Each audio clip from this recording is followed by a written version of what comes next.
Welcome, ladies and gentlemen, to tonight's Real Talk interview where we let you give us the real talk. What we're doing tonight is we are talking to a guy by the name of Liam Triforce. That's what he goes by. That's his YouTube channel name is Liam Space Triforce. Triforce as in the Triforce from The Legend of Zelda.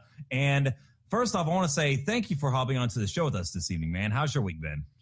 It's been all right. I have been editing a video the whole week, but it was out of passion, so I've been having fun.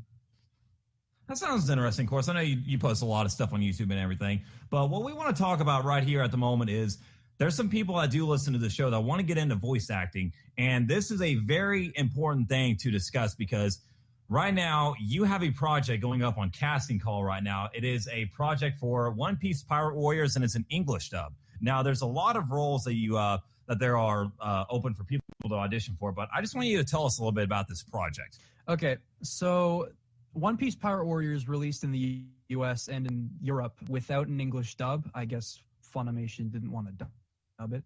Yeah, that surprises me. Yeah, I was surprised too, but you know most people prefer the subs. But anyways, I decided to dub it just because in the past I'd done a couple like game dubs. Shantae notably, I think a lot of people know who I am because of that series. And I did that. I did Hyrule Warriors as well, I think, and Dragon Ball Advanced Adventure.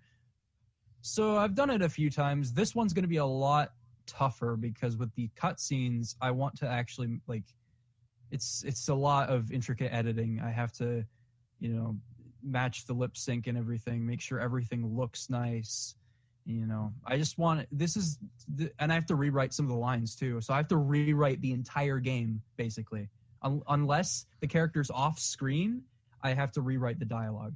So yeah, it's just in order. No, I was just gonna say. Oh, sorry, I don't mean to cut you off. It's okay. My bad. I was just gonna. It's just in order to because if we were to just read off the whatever is the subtitle saying, it wouldn't work. It'd just be a mess. The characters would be moving their mouths without them talking. I don't know. I just wanted it to look better, so I decided to rewrite everything. Yeah. Yeah. On the subject of the whole having to change lines and everything, and the reason why I would understand that you would do that is because the way we pronounce words is different than what someone else might pronounce them.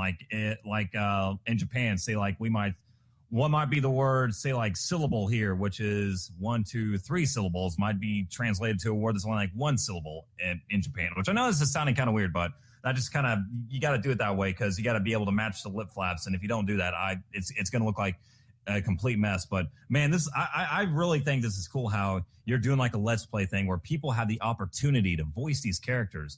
And right now I'm looking at the thing on Casting Call, and there are a lot of spots open for people to go out and audition for. But now I want to ask you this: what made you want to start this One Piece project? Honestly, I just really liked the game, so I just wanted to give it a dub. I thought it'd be awesome. Just wanted to give it a dub and also just show off the game because it's probably the best Warriors game I've played because of its variety, and you don't really get that with Dynasty Warriors. Pirate Warriors has platforming, it has puzzles, it has a lot of cool elements to it that I think make it a really unique Warriors game, and my favorite personally, even over Hyrule Warriors, which you'd think my bias would would influence that, but I don't think Midnight would be happy to hear that. Oh God. But no, so yeah, the One Piece Pirate Warriors game. I've been watching a lot of Let's Plays for this because I've recently gotten really big into One Piece, and in fact, it's actually funny because the cutscene where they start out in the game is right after the time skip, whenever they're beating the ever living shit out of all these pacifistas or whatever. Yeah. Ironically, that's where I'm at the moment, so it's pretty interesting. So I'm looking at all the auditions that are left open for people to go audition for right now. There's a lot of characters. You got Luffy, you got Zoro, you got Nami, Usopp. You got Sanji, you got Nico Robin, you got Genki, you got the Going Merry, you also have Mihawk. Even the shit. There's a lot. I would name. Yes, I would keep on naming people, but there's a lot of characters because this game, from what it looks like, it goes from it basically goes over all the current arcs to where this game was at currently in the One Piece saga. It goes to the end of Impel Down and it covers that cutscene you see at the beginning of the game is like right at the time skip. So, oh man, how interesting would it be if that thing went to Marine Ford? Oh, I would die. That's a lot of work. Oh man, that would be a lot of voices to do. So yeah. The whole lips matching thing with the vocals. I know, because like you just said, this is like your first time doing this because you've done stuff with like Shantae, which, you know, the Shantae games really don't have any lip flap movement whatsoever. It's just a bunch of like still images for the characters. Yeah. How would you say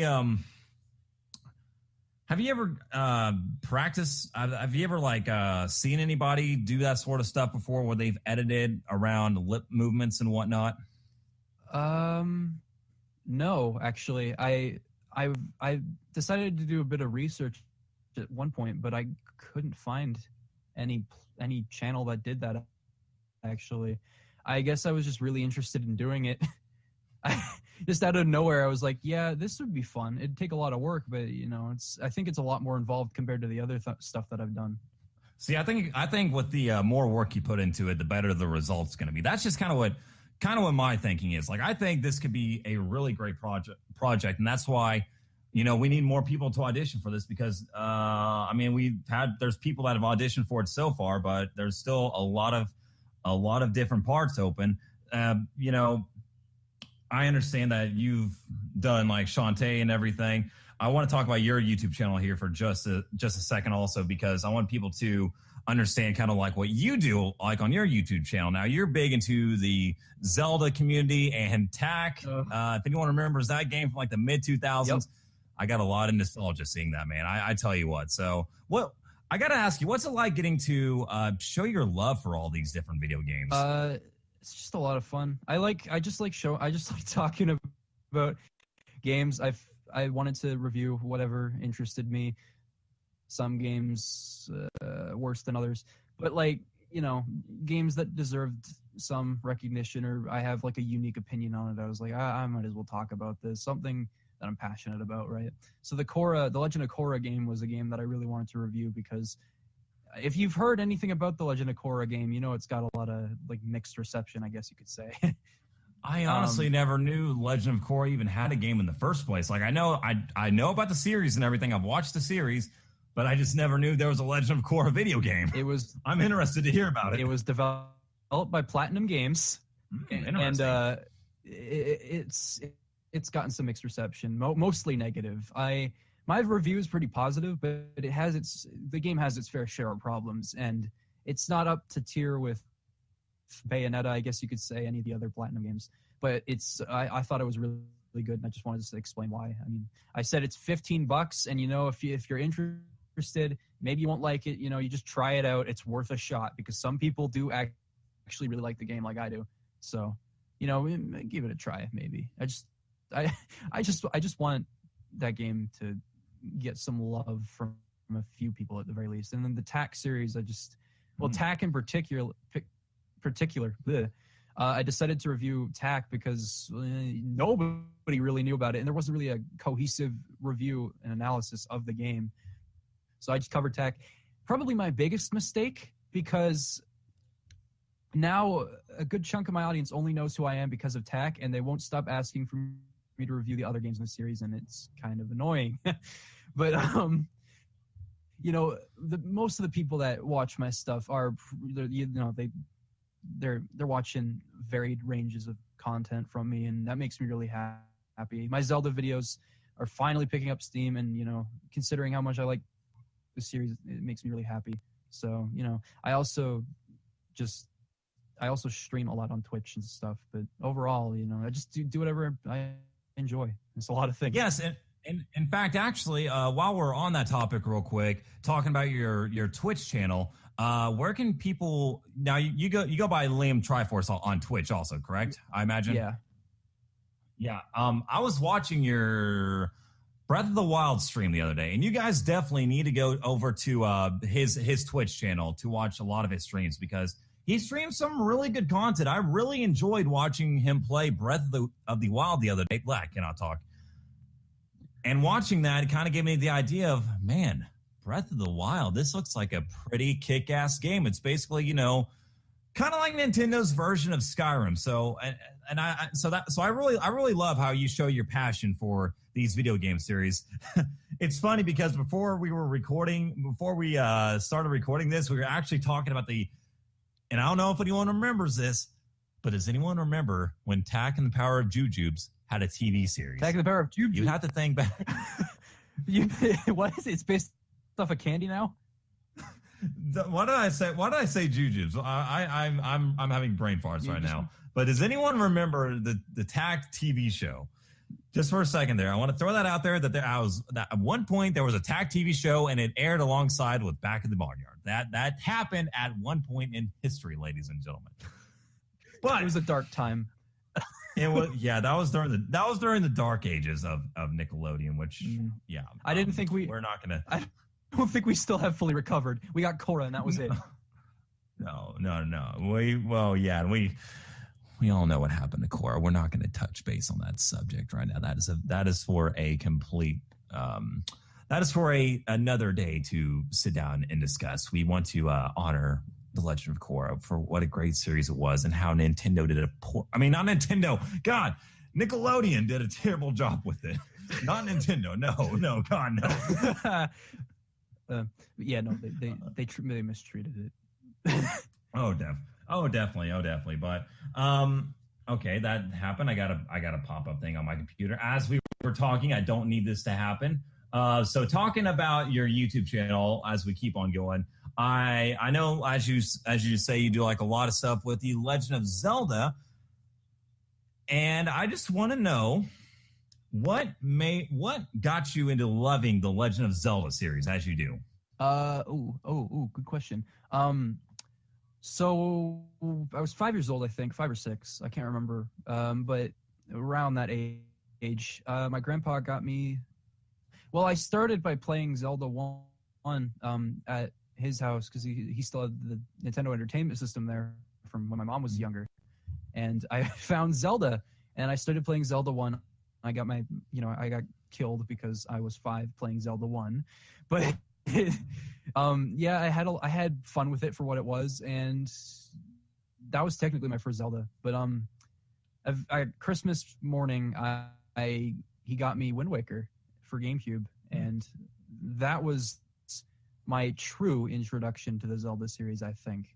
And after that, I dove into like whatever else I could get my hands on, Link to the Past, Ocarina of Time right after that, and Twilight Princess a little while after that, and I just loved every minute of it. Even as I got older, I probably couldn't find a single Zelda game I disliked, except for like Skyward Sword. But I wouldn't even call that a bad game. Was Skyward Sword the one with like the tilt motions or whatever? It had motion controls, yeah. Oh God, no. I mean, it functioned most of the time, not all the time, which. But it had its own problems with linearity, dungeon structure. It was a very dull game to me, and I know I'm probably gonna aggravate people that like that game, but I mean, I don't think it's bad. It's just I just found it to be dull. I wanted to like it, but yeah. Overall, every single Zelda game I've played, I like a lot. Other than Skyward Sword, it's just a series that I'm very passionate about. I'm very surprised it's been able to keep up like a quality standard. That's cool. Mm-hmm.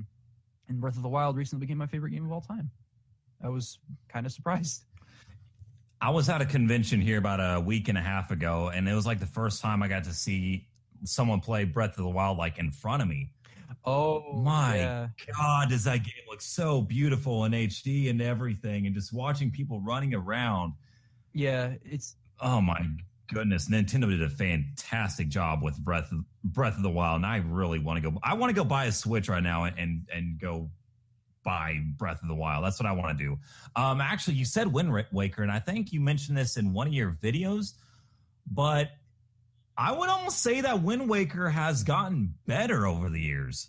In a sense. I mean, maybe. I mean, with like the HD remake. Oh, the HD remake completely destroys the original version. That it fixes so much. There's the fast sail. There's when you're doing the Triforce chart quests, you only have to decipher a small amount of them instead of all 8, which means less rupee hunting, less rupee grinding. And just the Triforce quest is a lot more bearable because some of the shards are just straight up in chests and whatnot. It's much more if you're going to play Wind Waker, do not play the original version. Just don't. It's very worth it to get the Wii U version. I think it's a pretty enjoyable game, despite having some pretty weak dungeons and bosses. It's very enjoyable. Breath of the Wild has recently eclipsed it for me, but Wind Waker is still a fun time, I think. And I think the character designs in Breath of the Wild look really amazing as well. Yeah, they do. I really like the character designs in Breath of the Wild. Everybody has, these traits that make them stand out, right? I'd be able to identify them years to come. Just even when I'm like senile, I'll be like, that's Urbosa. So now that people have kind of gotten to understand like what you do on YouTube and everything, and they've gotten the opportunity to understand this One Piece project that you're doing, I just want to know, what are some of the things that you want to tell people about more about this One Piece project that you're working on, such as like what you want from them and everything? Okay. Well, I guess requirements for the project, I suppose, would be like you need a good mic, and access to Discord, but that's pretty much it. Anybody can audition. I'm just anybody at all. It's how it's always been, and yeah, I'm almost done filling out all the roles. I'm up to Whitebeard. I think I still haven't put down Ace, and Ace is a pretty popular character, so I'll probably put him down before before people ask. But yeah, anybody can audition as long as you have a good mic and Discord. You're good to go. Just get your lines recorded, and I will check them out. Just there are a lot of roles I need to fill, so I thank you for doing this, by the way. It's just this project. You're welcome, dude. You're welcome. This project needs this kind of exposure because for the first time in a long time, I haven't been able to get like my usual voice acting projects off the ground. It's been really weird that the fact that this was the one that didn't take off. Then again, like Casting Call really revised their website, and it's been kind of hard to get the word out there. But like, yeah, thank you. You're welcome. And yeah, I've noticed that as well. Casting Call, you used to see a bunch of people auditioning for stuff, and nowadays it's like you might only see like 5 people audition for like a project or something that's out of like 20 positions that are needed. What else?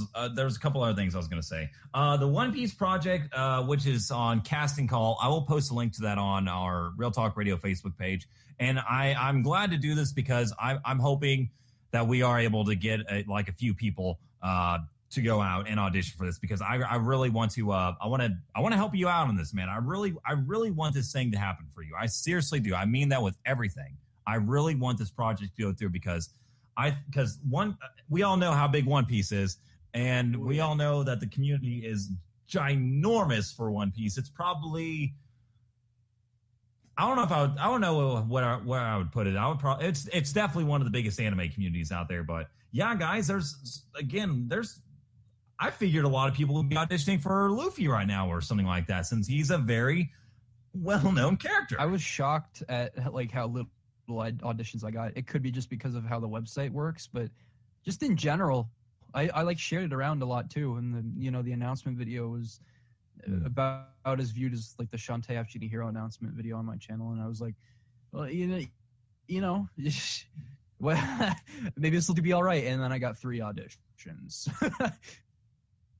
In fact, let's look and see. I want to look and see how many auditions we have at the moment. We have 1 for Zoro, 2 for Nami, 1 for Sanji, so that's 4.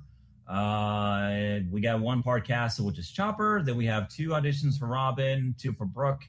I think we got about 10 or 12 auditions on this project so far. So yeah, guys, there's a lot of spots open up left, and I would love it if you guys just went out and did an audition for it. Go for it. I mean, if you have a good mic, if you have a Discord, which, by the way, Discord is really easy to download. It's actually easier to use than Skype. I might start using Discord for the show from now on.